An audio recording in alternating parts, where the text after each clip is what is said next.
wiermsop. Romke en Tomke rennen op het dik. Ze mat naar huis om te eten, want Cornelia maakt het lekkere sop. Tomatensop. Ik maak graag sop. Ik net. Ik alleen wat vlees. Of lekkere hoenderbrokjes. Opzitten, Romke. Aast eet Cornelia alle sop alleen op. Het begint te regenen. Tomke doet gauw de paraplu omheen. Kom er maar gauw onder, Romke. Ons wist wie het. Tomke en Romke stappen in de Rijn. Ineen bloedt Romke steen. Zeg, Tomke. Daar lijkt wat op de stoepen. Tomke bloedt steen. Romke had gelijk. Er lijkt wat op een steen.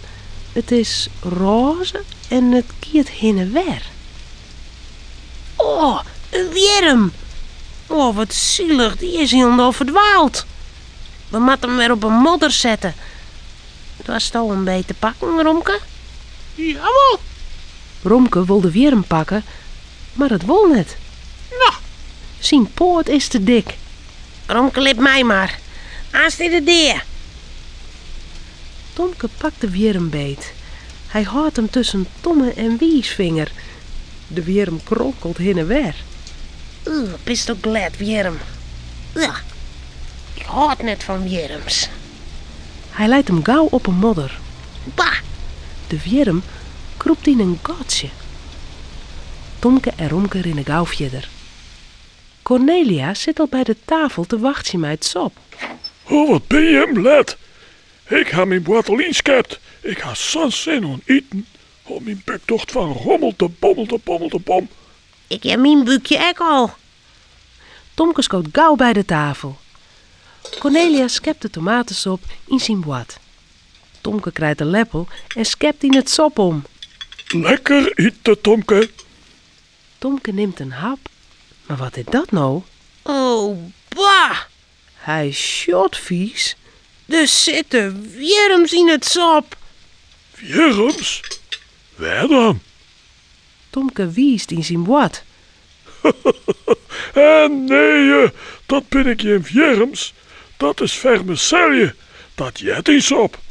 Eet nog maar, aan het aas is het koud. Maar Tomke hoedt het sop net. Die wierms die mat er eerst uit. Cornelia begint te eten.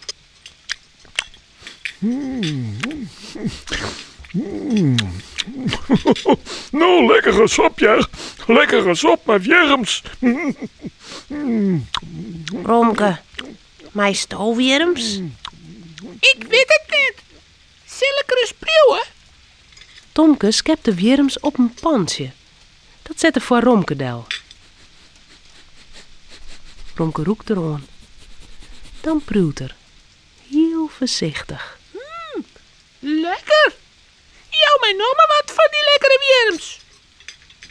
Tomke ziet alle wierms uit het sop. Die houdt er aan Romke. En dan eet Tomke zijn sop heerlijk op. Hij vindt de sop nou wel lekker. Romke slikt hem om zijn bekje. Ik wil boebel weg tomatensop bij Cornelia.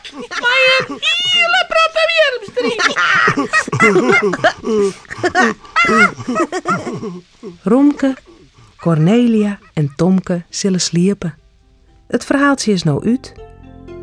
Voordat ze op haar bedje kroepen, jouwen ze daar nog gauw een tuut.